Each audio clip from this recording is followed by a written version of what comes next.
So Mike, you're a CEO of a commercial stage company, and I'm wondering if you could walk us through and shed some light around the types of decision making made to minimize the impact of COVID-19 on the product being manufactured, because that demand is not going away. Right. So the demand is certainly not going away. I think that we pivoted in close to real time in terms of the sales force. I mentioned that already. We've actually tailored some of our materials so that they speak to the increasing need that's arising now.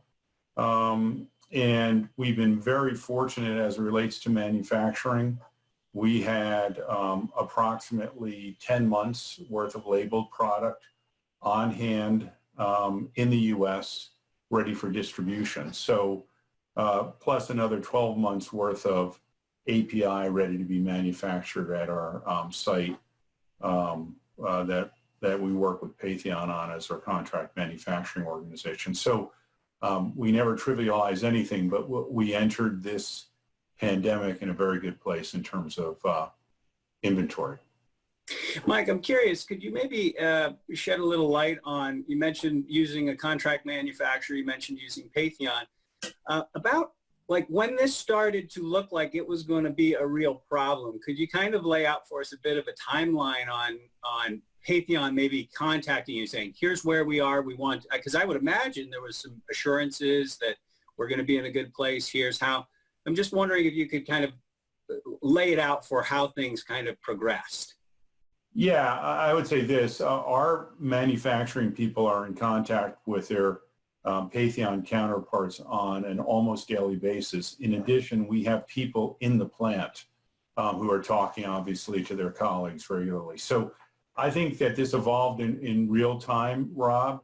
We knew the first question we had as we were moving into this pandemic was, what is our inventory? Do we have to be concerned about it? Do we need to ramp up manufacturing? And the answer to those questions was no.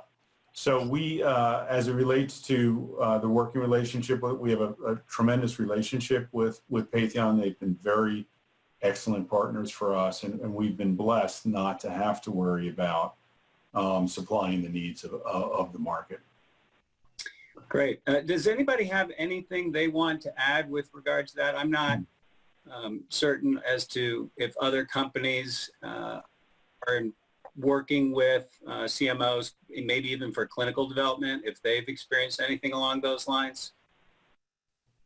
Yeah, so maybe I could add a couple of comments here. So we were in the process of manufacturing clinical supply for late stage clinical development as well as for early stage for our oncology product. And our bulk manufacturing is in China. And in January, we were completing manufacturing for late stage studies that we're initiating later this year.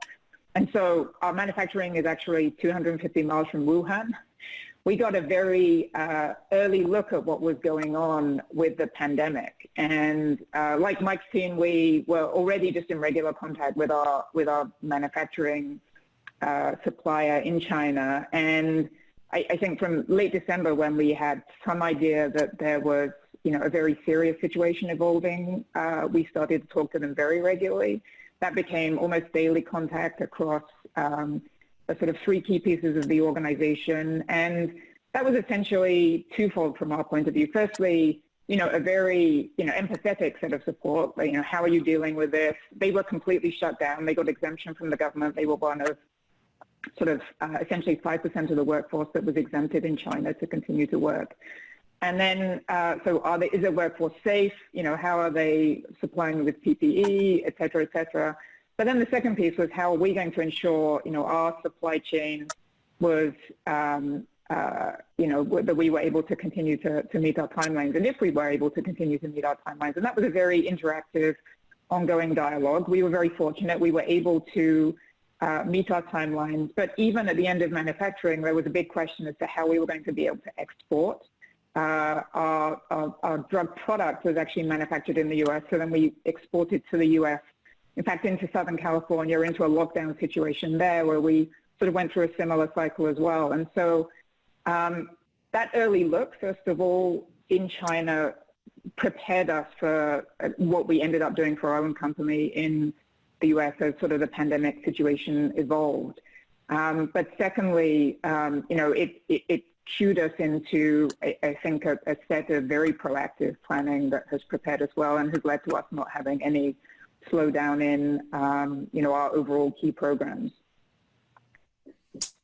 Yeah, if I also could add to that, because we're also manufacturing for our late stage clinical trial for Alzheimer's. We're also using Patheon. Our product form is pre-filled syringes. So I think the first thing that people thought about is that we need to make sure that the supply chain is not interrupted, and the FDA and the EMA guidelines, they didn't inhibit people from starting any clinical trial.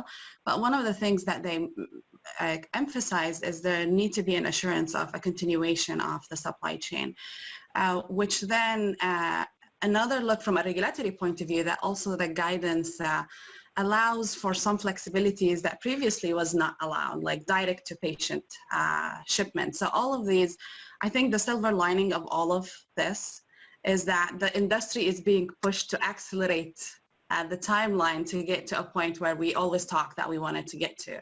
So from our point of view, we really, same thing, the first thing we focused on is how we can make sure that our API gets to our drug product manufacturer, and then our drug product manufacturer to the depot, to the sites, and ultimately the patients.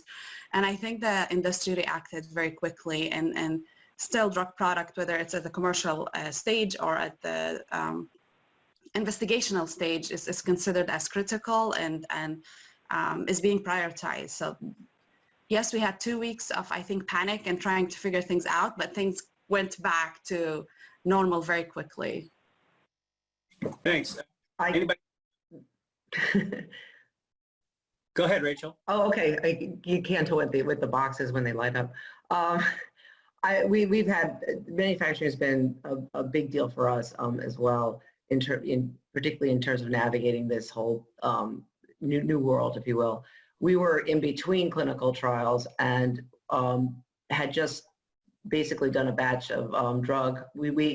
Our thing is formulation is the biggest step in terms of preparing our drug, and one that takes several weeks to months to do.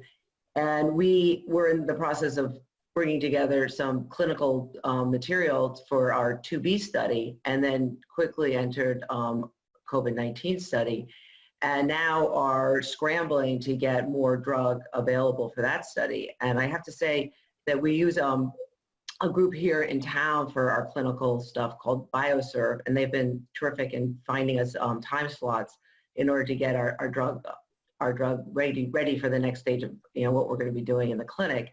In addition, we've also had to accelerate looking at moving into commercial manufacturing, and because the formulation is a fairly complex issue for us, this has been just a whirlwind experience, and everybody seems to have an opinion about how we should be doing this, and because everyone thinks it should be simpler than it is. But we actually have, we're moving into commercial probably a year earlier than we would have otherwise. And I have to say the groups that we're using there have been incredibly helpful. I've just never seen anything like it. You get teams from different companies on the phone talking about how this is going to go. And the enthusiasm and the commitment is just mind-boggling to me. So I've been really, really, really pleased. It's just been great.